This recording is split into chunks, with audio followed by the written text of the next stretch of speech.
Sedapnya. Dah mula ke? Siapa yang tekan start recording ni? Oh, saya tengah makan coklat ni. Kalau makan coklat ni bukan coklat biasa, dark coklat. Kalau makan dark coklat ni isyarat awal bahawa video saya nak buat ni berat sikit daripada kebiasaan. Dan dark coklat ni petua saya sendiri. Kalau makan ia membantu, dia food for the brain. Membantu fikiran kita yang slow ni laju sikit. Laju sikit lah slow ni kan. Okey. Dah, letak tepi. Apa cerita kali ni ya?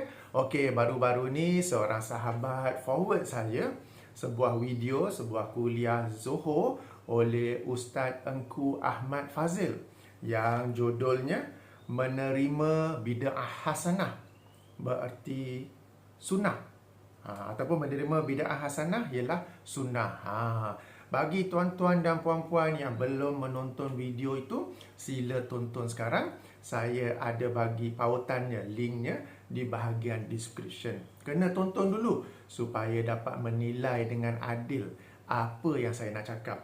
Sebab selepas saya menonton video tersebut, saya dapati ada perkara-perkara yang tidak boleh didiamkan. Sebaliknya hendaklah diutarakan kepada masyarakat, kepada umat Islam. Apa dia? Ya. Tapi Ustaz Engku dah sebut para sahabat, salafus soleh, para ulama sepakat apa semua dalam video tu. Ustaz dah kata semua tu. Engkau ni, saya ni nak ulas apa lagi? Dengar je lah. Ustaz Engku dah kata inilah para ulama, inilah salafus soleh. Ada perkara yang Ustaz Engku kata sudah sepakat. Ada perkara Ustaz Engku kata para sahabat pun demikian. Dengar dah lah, nak ulas apa lagi? Itu yang saya nak kena ulas tu. Jadi tuan-tuan dan puan-puan, ada perkara-perkara dalam kenyataan Ustaz Engku itu yang tak apa. Tonton video dulu. Nak cakap sekarang nanti lari pula climax tu. Okey. Dengar dulu. Don't take my words for granted. Just be patient. Watch and listen carefully. Okey. Jangan sekadar ambil perkataan saya yang ada benda nak kena ulas tu. Tapi mungkin saya ni sembang kari. Mungkin saya ni sembang kencang. Jadi tuan-tuan dan puan-puan, dengar dulu ya. Video Ustaz Engku lebih kurang 41 minit. Video saya ni pun panjang. Sebab banyak perkara yang nak dijelaskan. Bukan sekadar itu, ada juga perkara-perkara tambahan yang saya nak jelaskan. Supaya benda ni bukanlah sekadar khilaf bid'ah ataupun tak bid'ah. Dia orang ni tak habis-habis kerja tu. Bid'ah tak bid'ah. Tak ada cerita lain ke? Jadi saya nak pastikan video saya ni ada value added. Ada ilmu-ilmu tambahan yang tuan-tuan dan puan-puan insya-Allah dapat manfaatkannya ya. Okey. Sebelum itu beberapa perkara penting ya. Jadi saya di dalam video ni yang saya maksudkan, saya tunjukkan ialah intellectual discourse ataupun diskusi ilmiah. Bukanlah saya nak kritik peribadi Ustaz Engku Ahmad Fazil mahupun peribadi Ustaz Muhadir bin Haji Dul. Di mana saya tengok Ustaz Engku dalam kuliah tersebut membaca buku beliau. Okey, jadi ini adalah intellectual discussion, bukannya serangan peribadi ke apakah. Itu yang pertama.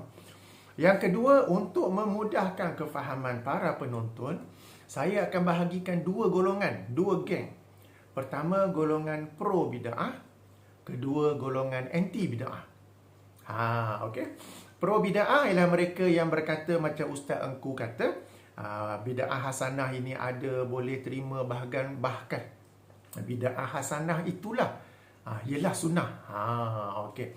Golongan ataupun geng anti bid'ah ni macam saya ni lah. Tak ada bid'ah hasanah ni.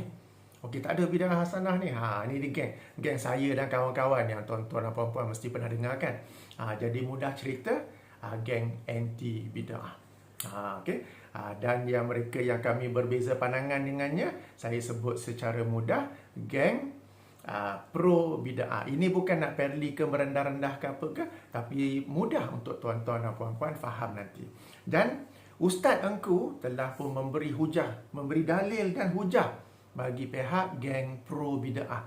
Jadi dalam video ini, dan mungkin 2, 3 siri agaknya, tuan-tuan dan puan-puan dapat mendengar pula hujah geng anti bid'ah.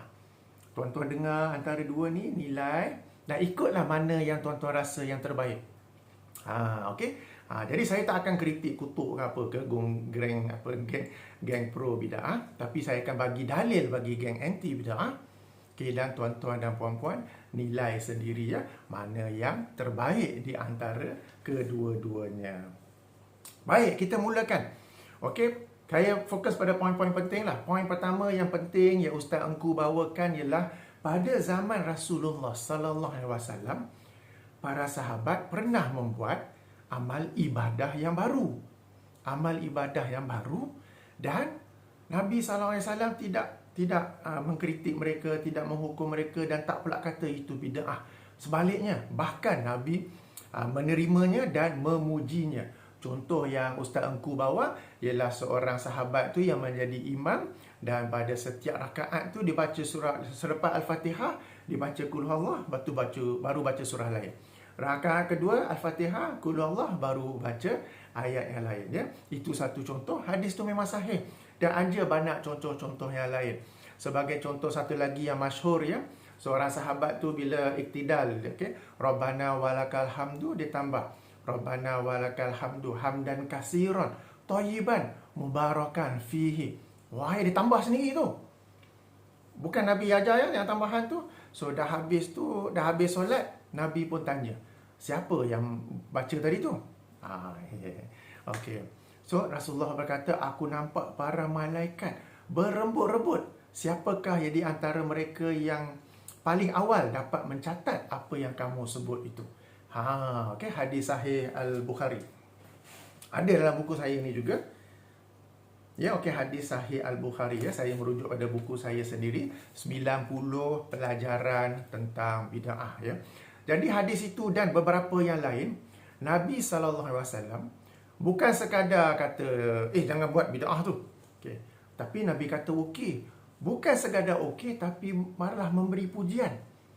Sampai tu Nabi cerita para malaikat pun siap berlumba-lumba siapa di kalangan mereka yang terawal dapat mencatat tu, yang dapat mencatat itu. Padahal itu adalah tambahan sahabat tu sendiri, Nabi tak ajar tau. So ini satu contoh mengikut mereka yang pro bid'ah, adanya bid'ah pada zaman Nabi dalam hal ibadah, dan boleh buat bid'ah itu. Dan Nabi tak marah pun, bahkan Nabi memuji mereka. So hadis-hadis sahih ni, geng yang anti bid'ah ni, dia jawab macam mana? Geng-geng macam saya ni jawab macam mana? Saya tu, Sahih Bukhari tu. Okey. Sebelum saya nak bawa penjelasan kepada hadis-hadis demikian, saya nak bawa contoh bagi tuan-tuan dan puan-puan faham dengan lebih baik. Boleh ke? Minta masa sedikit ya.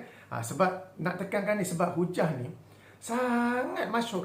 Hujah ni bahawa para sahabat membuat bid'ah pada zaman Nabi sallallahu alaihi wasallam sangat masyhur di kalangan mereka yang pro bid'ah. Okey. Jadi nak bagi para penonton faham sisi pandang geng anti bid'ah pula, saya akan bagi dua analogi lah bagi faham baik ya. Okey. Analogi pertama, sekarang ni sedang musim wabak COVID-19 kan? Okey, dan kita semua ternanti-nanti, sebelum ini ternanti-nanti dihasilkan vaksin untuk ke atas COVID-19 ini. Dan saya yakin tuan-tuan dan puan-puan secara ringkas ke apa ke, ada mengambil tahu proses menghasilkan vaksin COVID-19 tersebut ya. Dan proses itu dinamakan research and development stage. Ketika research and development stage ni, syarikat-syarikat farmasi mereka sedang dalam membuat kajian dan untuk membuat vaksin. Dan dalam stage ini, dalam fasa ini, orang boleh memberi input. Sama ada tim, sama ada pasukan yang sedang buat tu, yang dedicated khusus sedang buat, mahupun orang lain boleh memberi input. Dan semua input diambil kira. Mana yang baik diterima, mana yang tak baik ditolak. Okey? Diterima. Akhirnya ada satu sampel. Dan vaksin ni mula-mula mereka uji ke atas haiwan terlebih dahulu. Mereka suntik vaksin tu Kemudian mereka suntik pula virus COVID-19 yang hidup. Tengok macam mana. Okey, cuba sampel 1, sampel 2, sampel 3. Oh, macam tak kena juga. Okey, masuk lagi input ini oleh orang ni, oleh orang tu, department ni, department tu. Dalam syarikat pharmaceutical tu sendiri. Kemudian testing lagi. Sampel number 5, testing. Sampel number 6, testing. Tengok sampel number 7. Ni okey sikit. Testing. Sampel number 7 yang terbaik. Okey, kemudian mereka akan beralih kepada human trial. Uji kaji ke atas manusia pula. Tapi dalam kelompok yang kecil. Okey, uji pula di atas human, atas manusia yang hidup ni. Lepas tu tengok berjaya. Okey, sampel number 7 ni pula. Fasa yang seterusnya, testing ke atas jumlah manusia yang lagi ramai. Beribu-ribu saya difahamkan ya. Testing. Dan bila mencapai kejayaan di atas 90% ke apa ke, barulah sampel nombor 7 ini diluluskan oleh syarikat farmasi tu. Belum lagi. This is number 7. Kemudian mereka submit sampel nombor 7 ini kepada badan kesihatan mereka. Macam kalau di Amerika Syarikat, ianya disebut FDA, Federal Drug Administration. Mereka submit dia orang punya paper, dia orang punya trial punya analysis, punya result apa semua tu. FDA pun semak, kaji apa semua tu. Bila dah selesai semua, dapat CHOP approval. Bila sudah dapat CHOP approval tu, tuan-tuan dan puan-puan, vaksin sampel 7 tu tak boleh nak tukar-tukar lagi dah tau. Bila dah dapat CHOP pengiktirafan daripada US FDA, kalau di Europe mungkinlah adalah badannya ke apa semua tu, vaksin yang dihasilkan di Europe ke, kalau di China ada perbadanannya mereka sendiri apa semua. Bila sudah ada approval, vaksin tu tak boleh adjust, tak boleh modify, tak boleh tukar. Kalau nak tukar, you have to go over all the process again. Mulakan semula segala proses, sampel 1, sampel 2, sampel 3, uji kaji kata I1 apa semua tu baru keluar sampel baru dan akan disemak semula oleh FDA ke badan autoriti negara tu ke apa ke, baru diluluskan dengan nama yang lain, bukan dengan nama yang sama. Jadi dalam fasa research and development boleh bagi input. Bila sudah ada CHOP certified to be used on all the patients, on humans, okay, oleh US FDA, Federal Drug Administration, tak boleh tukar apa-apa lagi dah. Tak boleh modify apa-apa lagi dah. Sebab tu sekarang ni, okay, kita dengar vaksin ni dah dihasilkan lebih kurang tahun lepas, okay. Sekarang ni dah ada varian-varian baru, varian alpha lah, varian delta lah, apalah. Kita tertanya-tanya, kenapa syarikat pharmaceutical ni tak buat vaksin yang baru? Bukan tak nak buat, tapi nak buat balik tu, the whole process sampai dapat certification tu, it's a very long process. So they just wait and see if this particular vaccine is also effective against variant delta. Ini sebagai contoh. Yang pentingnya, bila sudah dapat CHOP, tidak boleh tukar-tukar, tidak boleh modify. Bila dalam fasa research and development, boleh kita buat sedemikian. Boleh nak bagi input, masing-masing bagi input. Sebab itu dalam fasa research and development. Research development dalam bahasa nak sebut apa? Kajian dan juga pembangunan. Okey, tak apa, tuan-tuan fikir sendiri ya. Ini satu contoh dalam perkara dalam bab vaksin. Saya nak bagi satu lagi contoh. Boleh? Bagi faham betul-betul ya. Bagi faham betul-betul. Sebab hujah ini bid'ah dibuat oleh para sahabat. Boleh juga kita buat sekarang ni pun bid'ah. Sangat masyhur. Sampai-sampai ustaz daripada negara jiran, Ustaz Abdul Somad pun dijemput ke Malaysia. Kita ingat nak bagi ceramah apa? Ceramah bid'ah. Ceramah bid'ah apa? Oh, dia cerita para sahabat dia buat bid'ah zaman Nabi SAW. So, kita pun boleh buat bid'ah. Dan ianya hasanah. Loh. Okay? Jadi, sangat masyhur. Okay, saya bawa contoh kedua pula. Contoh kedua ni dalam bidang kerjaya saya. Yang ini kapal terbang. Apabila syarikat kapal terbang seperti Boeing di Amerika atau Airbus di Eropah, bila mereka nak buat kapal terbang, sama juga. Mula-mula ada research and development stage. Research and development stage tu, mereka baru nak buat kapal terbang itu. Okay? Katakan untuk Airbus, kita ada A330, 340, 350. Katakanlah dia orang nak buat kapal terbang baru, Airbus A360. Katakanlah ya, nak buat yang baru. So, bila research and development stage tu, semua orang boleh bagi input. dan mereka akan nilai input itu bagus ataupun tidak. Kalau di Eropah tu misalnya, ianya konsortium, syarikat-syarikat di Eropah tu.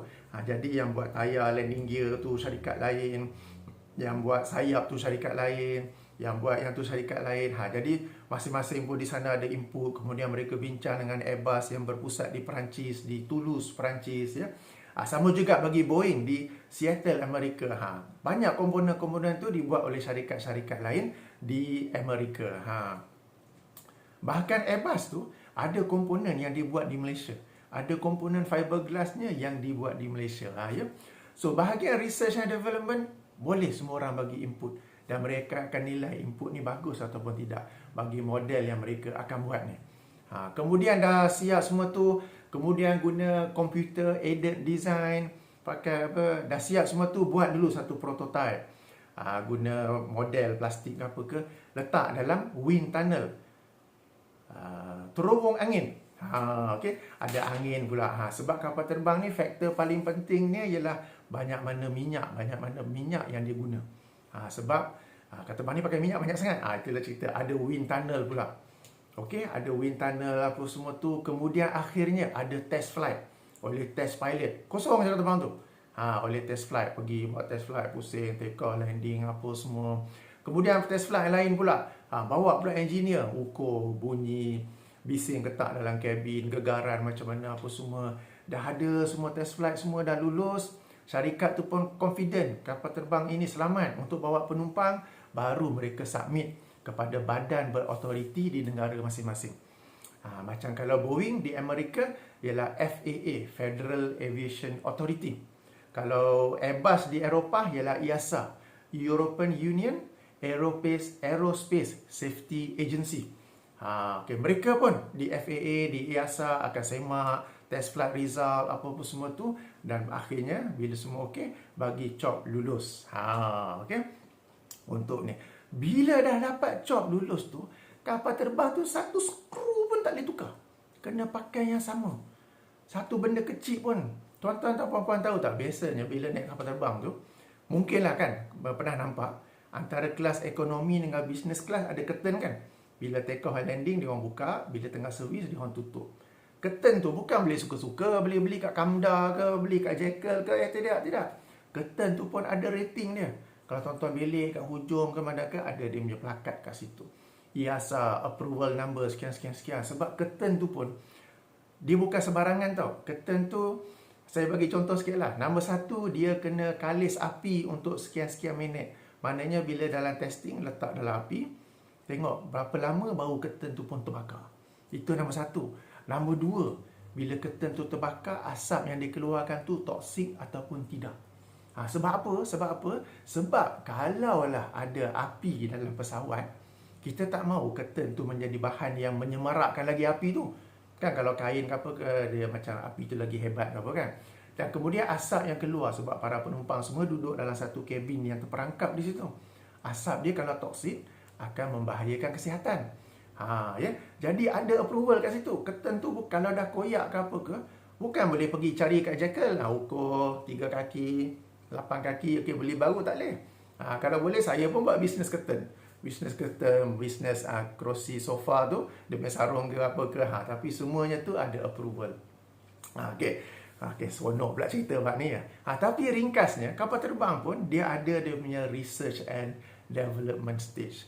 Ketika research and development stage, semua orang boleh bagi input. Dan the chief designer ke department yang ataupun yang bertanggungjawab situ akan decide mana input yang bermanfaat, mana yang kurang bermanfaat. Manfaat akan ambil, manfaat ditolak tepi. Research and development stage, testing stage, test flight stage. Tapi bila sudah dapat approval daripada FAA untuk Amerika Syarikat, daripada EASA untuk Eropah, untuk Airbus, tak boleh tukar apa-apa lagi dah. Input tak boleh lagi dah. Input kalau ada, okey, untuk kapal terbang baru nanti. Untuk katakan Airbus A370 pula nanti. Okey, nak tukar skru lain pun tak boleh. Nak tukar curtain pun tak boleh suka-suka. Kena ambil yang tu juga. Yang itu tu juga. Okey, jadi ini sangat penting. Okey, research and development stage boleh bagi input.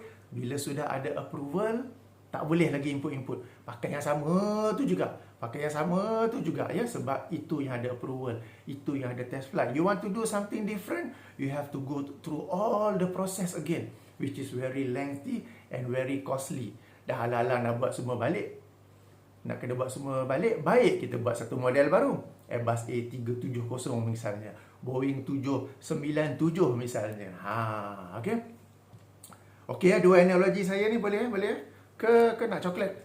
Boleh faham kan? Boleh nampak tak di mana saya nak pergi dengan dua contoh analogi ni? Okey ya. Syariat Islam, kita kembali kepada Islam, okey? Analogi itu dah tepi-tepi. Syariat Islam, dia tidak diturunkan berbum. Al-Quran sebiji, hadis Nabi pun ada hadis tepi tu. Lengkap terus serta-merta. Tidak. Kita semua tahu ianya diturunkan berperingkat-peringkat dalam satu fasa yang mengambil masa lebih kurang 23 tahun. Bahkan dalam fasa itu pun terbahagi dua. Fasa Mekah dan fasa Madinah. Ini disebut sebagai fasa pensyariatan Islam. Dan fasa ini seumpama, tak sama, tapi seumpama fasa research and development. Bila orang sedang buat vaksin, bila orang sedang buat kapal terbang, atau mungkin ada ya contoh-contoh lain. Seumpama. Jadi dalam fasa pensyariatan ini, okey, ada ayat Quran yang Allah turunkan, ada hadis yang Nabi sampaikan, dan juga ada juga amalan-amalan yang para sahabat sendiri yang buat. Memang ada sahih hadis tu, memang ada. Tapi itu dibenarkan kerana dalam fasa pensyariatan, di mana ketika itu input daripada para sahabat dibenarkan. Bahkan ini satu penghargaan kepada mereka, sebab mereka inilah yang masuk Islam, meninggalkan ahli keluarga mereka yang membangkang, meninggalkan harta mereka, berjuang bersama Rasulullah, berhijrah bersama Rasulullah. So as a sign of appreciation, sebagai tanda penghargaan, and to make them feel belonging in Islam, untuk bagi mereka rasa termasuk dalam Islam ni, maka Allah memberi mereka privilege, memberi mereka kelebihan atau keutamaan. Kalau kamu nak buat sesuatu, tak mengapa, boleh lagi. Ini sangat penting, sebab ini hanya boleh berlaku dalam fasa pensyariatan agama Islam. Okey, di mana para sahabat memang boleh memberi input. Akan tetapi walau bagaimanapun, namun begitu, okey. Bukan semua input daripada para sahabat itu diterima oleh Rasulullah sallallahu alaihi wasallam. Di antaranya ada yang diterima seperti bacaan dalam iktidal solat, seperti bacaan Qul Huwallah yang dibawa oleh Ustaz Engku tu. Ya, betul. Tapi ada juga yang tidak diterima. Sebagai contoh ya, bacaan solat. Tuan-tuan tahu tak kenapa dalam banyak-banyak input ya, saya tak sebut bid'ah, nanti kejap lagi saya bagi tahu kenapa. Dalam banyak-banyak input yang sahabat bagi, yang direkod dalam kitab-kitab hadis yang sahih, ianya berkaitan dengan solat. Kenapa ya? Pernah terfikir tak? Kan kita tahu kan bahawa solat ini disyariatkan apabila Rasulullah sallallahu alaihi wasallam naik ke langit dan baginda menerima syariat solat. Okey? Dan dia nak kata mula-mula 50 kali sehari. Tapi bila dah turun-turun macam tak boleh kan, Nabi minta kurang sehingga menjadi 5 kali sehari. Betul tak? Ingat tak? Biasa tak baca? Okey. Tahu tak? Solat disyariatkan 5 kali sehari. Tapi dalam hadis yang menerangkan tu tak pula menerangkan apakah bacaan dalam solat tu. Perasan tak? Solat disyariatkan 5 kali sehari. Tapi dalam hadis yang biasa dibacakan ketika Isra Mi'raj di kuliah di masjid ke, melalui penceramah di YouTube ke apa ke kan, tak ada pun diterangkan bacaan dalam solat. Yang ada ialah disyariatkan solat tu 5 kali sehari. Okey, sebahagian bacaan dalam solat memang Rasulullah ajar, seperti surah Al-Fatihah ke apa. Sebahagiannya itu yang para sahabat bagi input, kita baca ni ke, kita baca tu ke.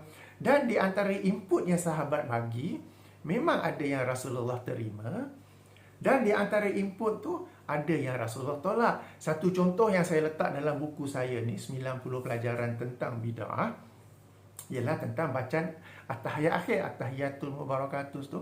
Itu pada mula-mula pun sahabat buat juga.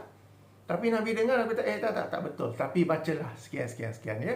Ada hadisnya dalam buku saya. Jadi bukan semua input diterima, tetapi ada juga ditolak. Okey. Tuan-tuan dan puan-puan, saya ada satu soalan nak tanya. Tuan-tuan dan puan-puan pernah tak dengar mereka daripada kalangan pro bid'ah membacakan hadis-hadis di mana apabila sahabat buat sesuatu ibadah, Rasulullah kata no, salah. Yang biasa dengar yang para sahabat buat bid'ah, buat satu ibadah, bagi satu input ibadah dan Rasulullah kata okey, bahkan memujikannya. Itu biasa dengar kan? Okey. Tapi yang sahabat buat, tapi Rasulullah kata tak betul. Biasa tak dengar mereka yang pro bid'ah sampaikannya. Kenapa mereka tak sampaikan? Sebab mereka tak nak kita tahu. Benda tu bukanlah suka-suka hati semua orang boleh buat bid'ah. Tak, ada yang Rasulullah boleh terima, ada yang Rasulullah tidak terima. Itu satu poin penting yang mereka sembunyikan, tak cerita habis ya. Baik. Sekarang ni kenapa saya kata input? Kenapa saya tak kata bid'ah? Sebabnya tuan-tuan dan puan-puan, satu lagi saya nak tanya ya. Tuan-tuan dan puan-puan perasan tak bila duk baca-baca hadis, duk dengar kuliah-kuliah ni, Rasulullah SAW memang ada memperingatkan umat Islam, dalam kes ni para sahabat, tentang bid'ah. Jangan buat bid'ah betul kan? Memang ada hadisnya. Akan tetapi walau bagaimanapun, namun begitu, Nabi SAW tidak pernah menegur mana-mana sahabat dengan teguran itu bid'ah, ini bid'ah, itu bid'ah. Tak pernah. Kenapa ya? Nabi dah ingatkan para sahabat, jangan buat bid'ah. Okey? Macam hadis yang famous tu lah kan, setiap bid'ah itu adalah sesat kan? Okey. Tapi bila sahabat buat ibadah yang baru tu, macam baca Qul Huwallah, bagi selepas, bagi bacaan surah selepas tu kan, ataupun bacaan iktidal, ataupun contoh-contoh lain, Rasulullah tidak pula tegur, ini bid'ah, jangan buat. Ini bid'ah tapi okey, bagus. Kenapa ya? Kenapa ya? Sebabnya bid'ah atau tidak bid'ah, sesuatu akidah ke ibadah ke perkara baru itu hanya diukur selepas syariat Islam sudah ada cop. Sudah ada cop yang ianya telah sempurna, telah lengkap. Sebagaimana dalam research and development tu sudah ada kelulusan daripada FDA, sudah ada kelulusan daripada FAA, sudah ada kelulusan daripada IASA. Okey, jadi bid'ah hanya, maknanya bid'ah ataupun tidak, hanya selepas Rasulullah sallallahu alaihi wasallam wafat. Ianya bukan pada zaman Rasulullah sallallahu alaihi wasallam masih hidup.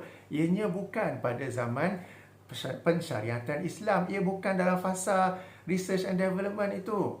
Okey, maknanya dalam fasa pensyariatan, masing-masing boleh bagi input, mana okey Rasulullah terima, mana tak okey Rasulullah tak terima, sampailah ada cop rasminya tu. Selagi manalah fasa pensyariatan tu, ianya tak dikira sebagai bid'ah. Tuan-tuan dan puan-puan, it is as simple as that. It is as simple as ABC. Saya cannot brain kenapa mereka ni tak faham. Duk berhujah dengan kisah-kisah sahih bahawa para sahabat membuat ibadah pada zaman Rasulullah. Memang boleh buat sebab itu fasa pensyariatan. Tapi bila agama Islam ini telah pun lengkap, telah pun sempurna, tak ada lagi dah apa-apa ibadah baru yang mereka buat baru akan dikategorikan sebagai bid'ah. Okey ke? Fasa pensyariatan. Kemudian apakah cop rasmi untuk katakan fasa pensyariatan tu input sahabat dah tak boleh lagi dah? Apakah cop rasminya tu? Okey. Mari kita baca. Saya yakin tuan-tuan dan puan-puan tahu ayat ni, tapi mungkin tak tahu peranannya dalam subjek ini, peranannya dalam subjek bid'ah ni ya, iaitu ayat ketiga surah Al-Maidah. Ayat ketiga surah Al-Maidah. Kalau guna Al-Quran dalam phone ni bookmark, kalau Al-Quran yang mushaf tu highlight ke, letak asterisk ke apa ke. Apa ya firman Allah? Apa ya? A'udzubillahi minasyaitonirrajim. Al-yawma akmaltu lakum dinakum. Pada hari ini aku telah sempurnakan bagi kalian agama kalian. Wa atmamtu alaikum ni'mati. Dan aku telah sempurnakan nikmatku ke atas kalian. Wa raditu lakumul islam madina. dan aku telah reda bagi kalian Islam sebagai agama. Ini cop. Okay? Maha suci Allah daripada kesamaan dengan makhluk ke apakah. Ayat ini umpama cop daripada US FDA. Vaksin ini approve. Okey, boleh guna. Jangan ada tukar-tukar lagi dah.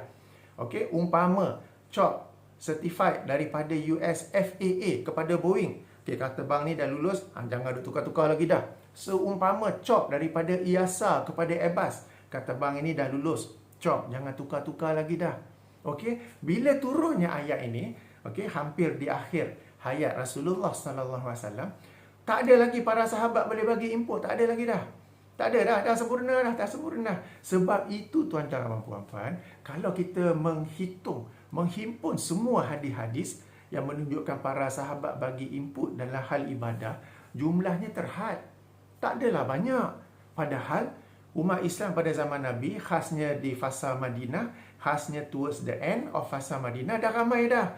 Dan kalau semua orang nak bagi input, banyak hadis-hadis tu. Tapi hadis-hadis tu ada, tapi kalau kita himpun-himpun, mungkin lebih kurang 10 aja. Sahabat yang lain tak nak try ke? Oh, tak ada. Sebab telah turun ayat ni, dah ada seal. Maka tak ada lagi dah. Okey, jadi saya nak kata macam mana ya? Benda ni saya pun hairan. Kenapa mereka berulang-ulang berhujah sedemikian? Mereka yang pro bid'ah berulang-ulang berhujah sedemikian ya. Sebab itu fasa pensyariatan Islam. Memang boleh bagi input. Dan input-input itu tidak masuk dalam kategori bid'ah yang Rasulullah larang. Sebab bid'ah itu hanya merujuk apabila Islam telah sempurna. Apabila Rasulullah telah wafat. Buat baru amalan time itu baru disebut sebagai bid'ah. Pada zaman fasa pensyariatan tu, saya ulang lagi bagi faham betul-betul. Input-input tu tak dikira sebagai bid'ah. Jadi kami memang tahu hadis-hadis tersebut. Memang sahih. Kami baca, kami tahu. Tapi itu merujuk pada fasa pensyariatan, tuan-tuan dan puan-puan. Apabila telah turun ayat ini, tak ada lagi input-input. Okey, jadi tak boleh nak buat. Tapi jadi janganlah nak buat bid'ah boleh, tapi please janganlah pergi sandar ke atas para sahabat yang buat bid'ah lalu Rasulullah approve kononnya. Itu memang betul, tapi merujuk kepada fasa pensyariatan. Kalau masih susah faham ke apa, fikir-fikir balik analogi orang yang buat vaksin, analogi yang buat kapal terbang, ya. Fikir-fikirkan balik. Okey, jadi di sini ni ya, Ustaz Engku cuba nak bawa satu formula menerima bid'ah hasanah ialah menerima sunnah, ataupun dalam satu statement yang lain di minit yang ke 9.25 dalam kuliah beliau memperkatakan mempertahankan bid'ah hasanah ialah mempertahankan sunnah. Mempertahankan bid'ah hasanah ialah mempertahankan Al-Quran dan mempertahankan sikap para sahabat dan para ulama. Dia asaskan formula ini daripada satu campuran yang sangat salah pada awalnya. Kekeliruan yang sangat fatal. Ya, kekeliruan yang sangat fatal. Sebab menggunakan fasa pensyariatan untuk apa yang berlaku selepas adanya cop rasmi bahawa pada hari ini aku sempurnakan bagi kalian agama kalian. Aku cukupkan nikmat. Aku cukupkan ke atas kalian nikmatku. Dan aku redha Islam sebagai agamamu. Ya. Tentang ayat ini, saya ada buat satu video khas ya. Bagaimana ayat ini sangat penting dalam rangka kita memahami bid'ah. Okey, insya-Allah saya ingat nanti saya letak di bahagian description untuk tuan-tuan dan puan-puan tonton nanti ya, sebagai ilmu tambahan insya-Allah. Baik, poin pertama sudah tentang bid'ah yang dilakukan oleh para sahabat pada zaman Nabi. Setakat ni okey? Tak okey minum coklat? Minum coklat pula. Makan coklat. Coklat Belgium ni ya, dia sebelum beli, saya nak bagi tahu awal tahu, dia tak sedap. Dia bukan milk coklat yang kita makan biasa ada almond ke resin ke apa ke. Yang ini ni sebab dia coklat saja, koko saja. Dan gula sangat minimum, jadi bila makan pahit. Takut ada orang pergi beli pula, makan tak sedap. Marah saya pula, apa recommend benda tak sedap. Yang ini ni benda yang sihat ni selalunya memang tak sedap. Ya. Tapi kalau nak cuba boleh. Tapi dia mahal sikit. Tapi dia tak sedap seperti mana Cadbury yang kita biasa makan tu. Seperti mana coklat-coklat lain yang kita biasa makan. Tak sedap tau. Saya bagi tahu awal-awal ya. Okey. Saya tak jual coklat, saja je cerita bagi rehat minda sikit. Kita masuk pada diskusi yang lain. Ustaz Engku dalam video tersebut, pada permulaan dia ada cerita tentang hadis wa kullu bid'atin dalalah.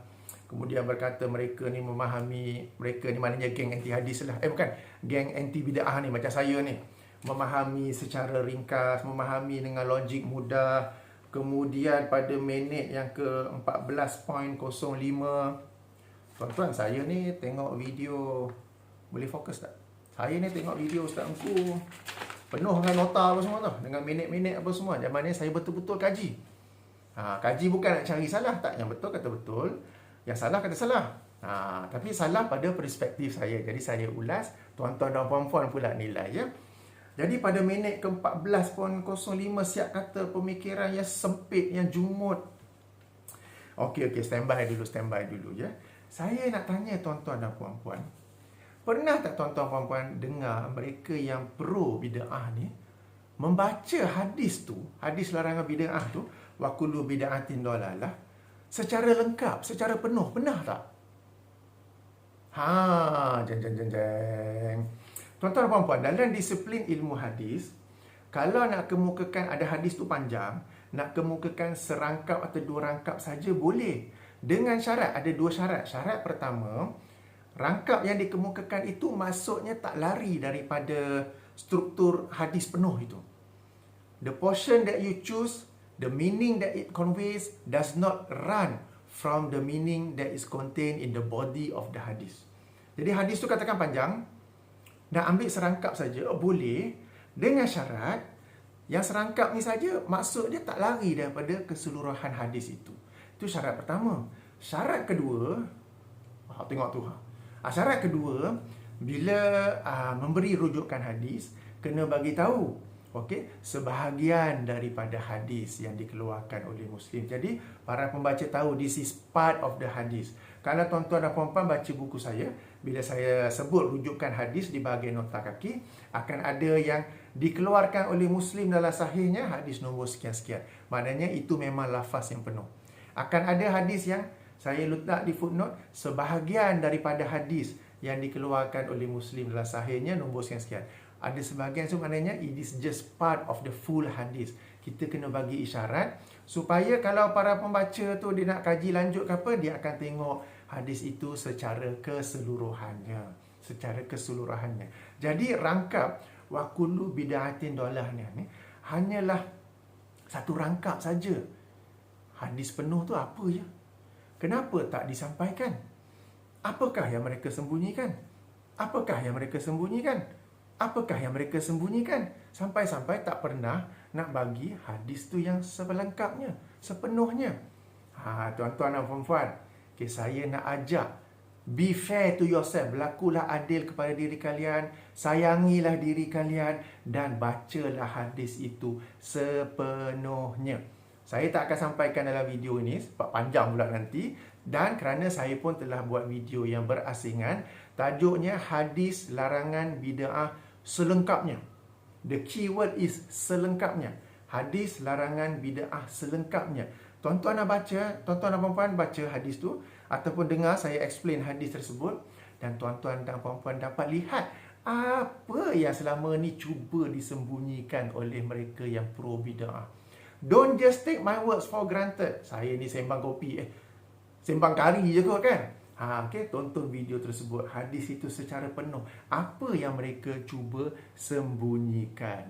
Jadi tuan-tuan tengok, dapat lihat sisi pandang mereka yang berpegang pada hadis itu sepenuhnya, selengkapnya, dan bukan serangkap sahaja. Poin penting ya. Okey, seterusnya Ustaz Engku masuk ke dalam bab adanya dalil bid'ah dalalah dalam pembetulan. Adanya dalil bid'ah hasanah dalam Al-Quran, iaitu ayat 27 surah Hadid.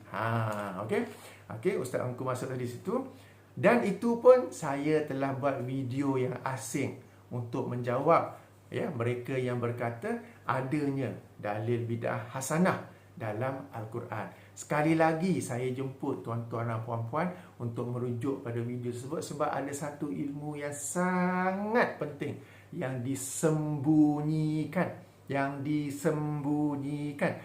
disembunyikan oleh mereka yang pro bid'ah. Kenapa saya kata sembunyi? Sebab ayat 27 surah Hadid tu berulang kali mereka kemukakan oleh ustaz-ustaz yang berbeza.